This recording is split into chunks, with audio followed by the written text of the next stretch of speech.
Minasyaitanirrajim. Bismillahirrahmanirrahim. Assalamualaikum warahmatullahi ta'ala wabarakatuh. Baiklah, nama diberi Nurul Sakinah Nafisah binti Slamet, nombor matrik 4212012531. Baiklah, pada hari ini saya akan membentangkan satu kajian yang telah dibuat oleh kumpulan saya yang bertajuk Akhlak dan Adab dalam Media Sosial dengan berpandukan konsep Tazkiyah An-Nafs. Okey, sekiranya ingin tahu dengan lebih lanjut apakah itu konsep Tazkiyah An-Nafs ni, macam mana konsep Tazkiyah An-Nafs ni dapat digunakan dalam membentuk akhlak dan adab dalam penggunaan media sosial. Seterusnya kita akan masuk kepada pengenalan serba sedikit. Okey, dalam meniti arus kemodenan pada masa sekarang ni, pelbagai cabaran yang harus kita tempuhi demi mencapai kesepaduan hidup sejagat. Okey, antara perkara utama yang perlu dititik beratkan adalah berkaitan dengan pembentukan akhlak seseorang individu ataupun dalam kelompok masyarakat tersebut. Okey, untuk melahirkan masyarakat ataupun individu yang mempunyai akhlak yang mulia, sahsiah yang baik, ianya amatlah sukar untuk ditemui pada masa kini. Okey, hal ini kerana segelintir remaja sudah lebih awal terdedah dengan budaya-budaya barat yang menyebabkan mereka kurang mengambil berat tentang akhlak dan perilaku Muslim yang sebenar, kerana mereka telah terikut dengan trend-trend daripada negara-negara luar. Okey, walhal merekalah yang perlu menunjukkan perilaku yang baik, yang bermoral, supaya dapat menjadi model dan tauladan buat generasi yang akan datang, tak kira bangsa ataupun agama. Okey, sebagai seorang Muslim perlu difahami juga apa yang dimaksudkan dengan akhlak yang sebenar. Akhlak yang sebenar yang seseorang Muslim tu perlu fahami ada dua pengertian. Okey, yang pertama dari segi bahasa, yang kedua dari segi istilah. Okey, akhlak yang sebenar dari segi bahasa ini bermaksud tingkah laku, perangai ataupun kebiasaan yang ditonjolkan oleh seseorang individu tersebut. Manakala akhlak dari segi istilah pula adalah suatu sifat yang tertanam dalam jiwa seseorang individu, yang mana perkara tu mendorong seseorang individu tu untuk melakukan perbuatan tanpa disuruh. Okey, jadi kat sini jelaslah bahawa akhlak tu bukanlah sukar untuk kita sebagai manusia untuk kita lakukan, kerana akhlak ni adalah perkara yang timbul dari jiwa kita, daripada hati kita tanpa kita sedari. Kadang-kadang kita tak sedar macam tu. Okey, kemudian perbuatan akhlak ni pula kita perlu niatkan kerana Allah, kita buat kerana Allah, sebab akhlak ni adalah satu perkara yang satu perkara yang baik, iaitu sifat-sifat mahmudah. Contoh seperti sedekah, berzikir, membaca Al-Quran dan sebagainya. Okey, tambahan daripada itu, untuk mendapatkan akhlak yang baik dan mulia, kita sebagai seorang Muslim perlu berusaha untuk memperbaiki diri dengan membersihkan hati, dan segala sifat-sifat keji dari dalam diri. Okey, seseorang individu Muslim yang berjaya perlulah berusaha dalam memantapkan diri dengan mencari jalan agar dapat mengawal dari sifat terkeji. Kemudian untuk mendapatkan akhlak yang baik dan mulia, kita ni sebagai seorang Muslim, kita mestilah perlu berusaha untuk memperbaiki diri kita, untuk mempertingkatkan diri kita dengan membersihkan diri, membersihkan hati, dan segala sifat-sifat tercela, sifat-sifat keji yang ada dalam diri kita. Okey, seseorang individu Muslim yang berjaya perlulah berusaha dalam memantapkan diri dengan mencari jalan agar dapat mengawal diri dari sifat-sifat terkeji. Contoh seperti mengumpat, mencuri, dan perkara-perkara keji dan tercela yang lain. dan sebagainya. Okey, ianya juga boleh ditafsirkan sebagai tazkiyah an-nafs. Okey, apa itu tazkiyah an-nafs? Okey, tazkiyah an-nafs ni dia bermaksud suatu kaedah pembersihan ataupun penyuburan hati dari segala sifat-sifat terkeji dan kezaliman lahiriah. Okey, kezaliman lahiriah ni pula bermaksud perbuatan zalim yang kita lakukan secara luaran, yang bermaksud fizikal lah, fizikal. Untuk pengetahuan semua, tazkiyah an-nafs ini melibatkan dua proses yang saling berkait, iaitu at-takhalli dan at-tahalli. At-takhalli ni bermaksud membersihkan diri daripada sifat-sifat tercela yang mana dia diumpamakan dengan najis maknawi, yang mana perkara tu menghalang untuk sampai ke hadrat Allah Subhanahu Wa Taala. Okey, manakala at-tahalli pula bermaksud menghias jiwa dengan sifat-sifat mulia, iaitu sifat-sifat mahmudah, sifat-sifat yang baik sebagaimana yang telah dituntut oleh Islam. Seterusnya kita pergi kepada permasalahan kajian, iaitu akhlak dan adab dalam penggunaan media sosial. Okey, kalau kita lihat pada masa kini, terdapat pelbagai masalah yang berlaku dalam akhlak remaja, terutamanya dalam konsep pergaulan dalam media sosial lah, kiranya dalam penggunaan media sosial. Okey, media sosial ni merupakan satu platform yang paling berpengaruh, yang paling besar lah kiranya dalam masyarakat pada masa kini, kerana mereka menggunakan platform media sosial ni untuk kegunaan seharian mereka. Okey, sebahagian daripada pengguna media sosial juga tidak menggunakan media sosial ni secara berhemah dan beradab. Okey, dapat kita lihat, dapat kita perhatikan ketidakwajaran pengguna media sosial, khususnya di kalangan remaja lah yang paling banyak kita lihat, adalah semata-mata untuk terkenal dan pengisian dan membuat pengisian yang kurang baik, yang kurang menarik di mata masyarakat. Okey, malah ada yang sanggup menggadaikan maruah mereka untuk melakukan video yang tidak sepatutnya, seperti menari, sehingga menampakkan aurat yang perlu ditutup sebagai seorang Muslim, bergaul dengan lelaki atau perempuan tanpa tujuan dan sebagainya.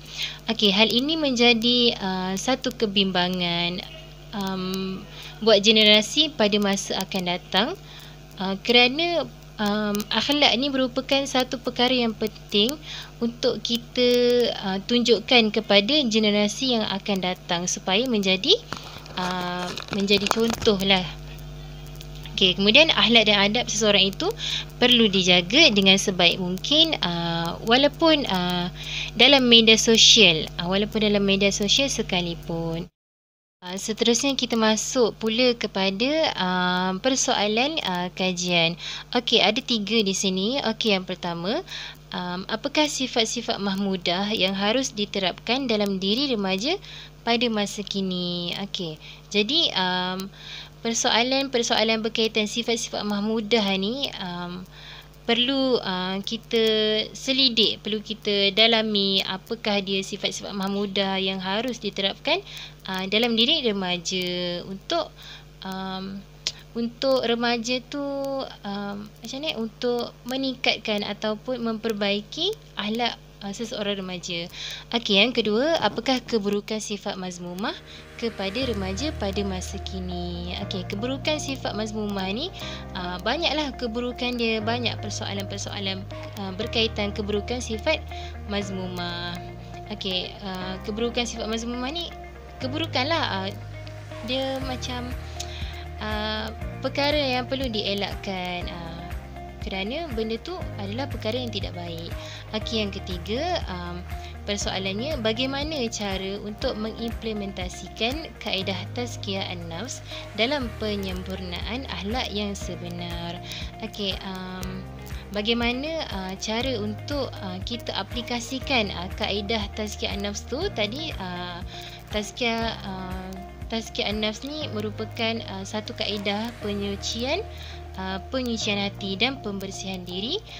Okey, jadi macam mana kaedah tu dapat diaplikasikan untuk menyempurnakan akhlak seseorang individu tersebut. Saya akan menerangkan objektif kajian, yang mana objektif kajian ni adalah suatu perkara yang menjawab kepada persoalan kajian. Okey, yang pertama, untuk memperkenalkan sifat mahmudah yang harus diterapkan dalam diri remaja pada masa kini. Okey, tadi kita balik kepada persoalan kajian yang pertama tadi. Apakah sifat-sifat mahmudah yang harus diterapkan dalam diri remaja pada masa kini? Okey, jadi objektif kajian yang kita harus capai adalah untuk memperkenalkan sifat mahmudah yang harus diterapkan dalam diri remaja pada masa kini. Okey, jadi kita akan terangkan apa itu sifat-sifat mahmudah, macam mana kita nak terapkan sifat-sifat mahmudah tu dalam diri seseorang remaja pada masa kini. Okey, yang kedua pula, untuk memberi pendedahan kepada remaja tentang keburukan sifat mazmumah. Okey, kita balik kepada persoalan kajian tadi yang menyebut apakah keburukan sifat mazmumah kepada remaja. Okey, pada objektif kajian kita akan menjawab untuk memberi pendedahan kepada remaja tentang keburukan sifat mazmumah. Okey, jadi di sini kita akan terangkanlah apa itu keburukan sifat mazmumah, apa itu sifat mazmumah, macam mana kita nak kawal sifat, macam mana kita nak elakkan sifat mazmumah tu dalam diri kita. Macam mana kita nak membersihkan diri daripada sifat-sifat mazmumah dan sifat-sifat tercela. Okey, yang ketiga pula, untuk mengimplementasikan kaedah tazkiyah an-nafs dalam penyempurnaan akhlak yang sebenar. Okey, kita tengok pada persoalan kajian lagi. Okey, bagaimana cara untuk mengimplementasikan kaedah tazkiyah an-nafs dalam penyempurnaan akhlak yang sebenar? Okey, objektif kajian menjawab untuk mengimplementasikan kaedah tazkiyah an-nafs dalam penyempurnaan akhlak yang sebenar. Jadi kat sini kita akan kaji, macam manakah kaedah tazkiyah an-nafs tu dapat membentuk seseorang remaja, dapat membentuk sasiah seorang remaja dengan lebih baik. Macam mana tazkiyah tu dapat diaplikasikan dalam penyempurnaan akhlak yang sebenar. Sini kita akan bahaskan berkaitan kepentingan kajian. Okey, kepentingan kajian ni adalah untuk mengenal pasti sifat-sifat mahmudah yang harus kita terapkan dalam diri remaja pada masa kini. Kemudian untuk memberi pendedahan yang mendalam dan secara terperinci kepada remaja tentang keburukan sifat mazmumah sekiranya mereka melakukan sifat-sifat keji dan cela tersebut. Okey, dan untuk mengimplementasikan kaedah tazkiyah an-nafs dalam penyempurnaan akhlak yang sebenar. Okey. Selain itu, kepentingan kajian ini juga boleh dimanfaatkan oleh pihak-pihak yang bertanggungjawab, contohnya seperti ibu bapa, guru-guru dan sekelompok masyarakat yang mana mereka lah yang bertanggungjawab dalam mendidik dan memberikan didikan akhlak dan adab kepada golongan-golongan remaja khususnya pada masa kini. Sebagai contoh, ibu bapa lah yang sangat berpengaruh dalam pendidikan kanak-kanak, dalam pendidikan remaja, kerana ibu bapa ni lah yang tahu sikap anak-anak mereka, yang tahu tabiat anak-anak mereka, bagaimana anak-anak mereka membesar dari kecil sehingga mereka dewasa. Okey, kemudian kepentingan ini juga untuk memperlihatkan sama ada tazkiyah an-nafs tu merupakan kaedah yang terbaik ataupun tidak dalam membentuk jati diri ataupun sasiah diri seseorang remaja dalam penggunaan media sosial.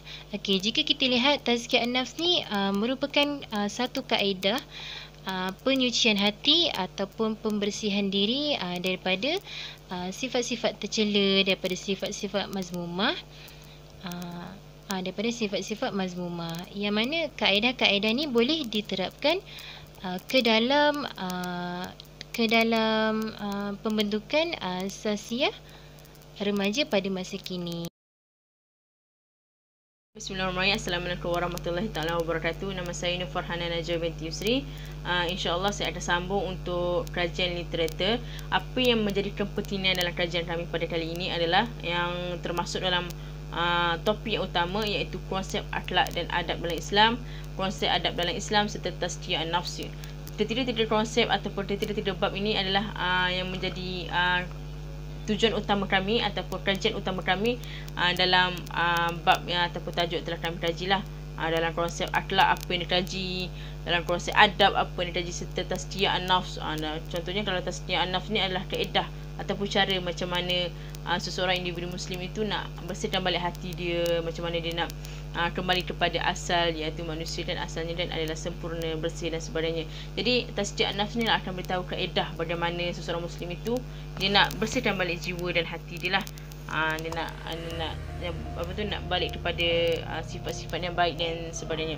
Jadi terdapat juga sub-sub topik yang kami kaji dalam kajian literatur ni, yang antaranya adalah definisi sifat memudah, kelebihan sifat memudah. Kalau kita tahu definisi sifat memudah ni adalah sifat-sifat yang terpuji, sifat-sifat yang baik seperti tolong-menolong, bersangka baik dan sebagainya.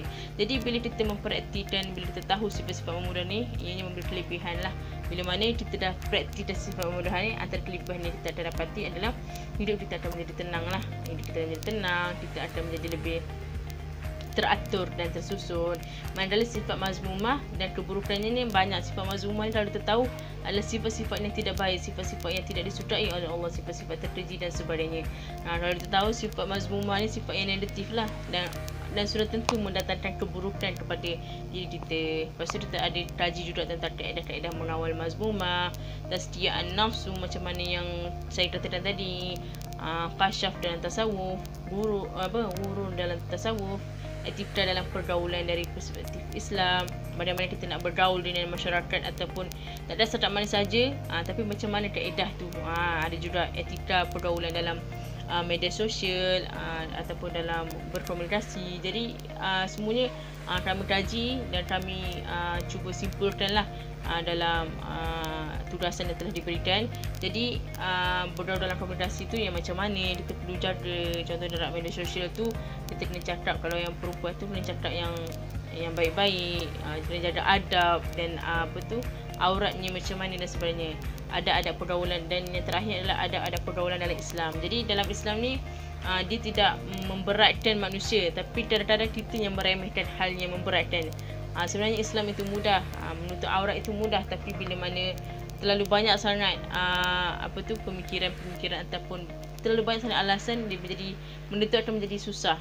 Jadi kat sini bagaimana kita nak praktikkan benda tu, kita kena belajarlah mendalami ilmu tu. Macam mana ada pergaulan dalam Islam tu, perempuan dan lelaki ada gap dia macam mana, itilatnya macam mana, ada adab dan ibu bapa macam mana dan sebagainya. Itu antara kajian-kajian yang kami kajilah, yang terdapat dalam kajian literatur yang menjadi keutamaan lah dalam. Antara hasil kajian yang kami nak capai ataupun apa yang kami nak melalui kajian ini adalah, yang pertamanya untuk memberi kesedaran dan kepekaan kepada remaja agar menampilkan akhlak dan perilaku yang baik di media sosial.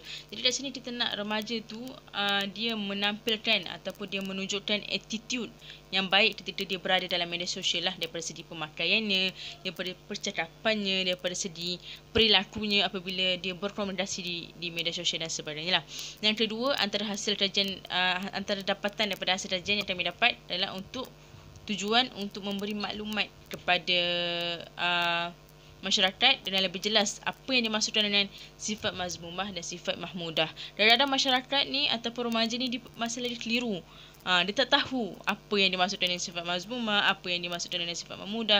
Jadi kita nak bagi mereka faham. Jadi iaitu kajian ini dibuat bagi mereka faham apa yang dimaksudkan sifat mahmudah, iaitu sifat yang membawa kepada kebaikan, manakala mazmumah pula sifat yang membawa kepada keburukan. Jadi dua benda ni kena betul-betul mendalami. Remaja kena betul-betul mendalami agar dia dapat faham dan dia dapat bezakan mana yang betul dan mana yang baik dan sebagainya lah.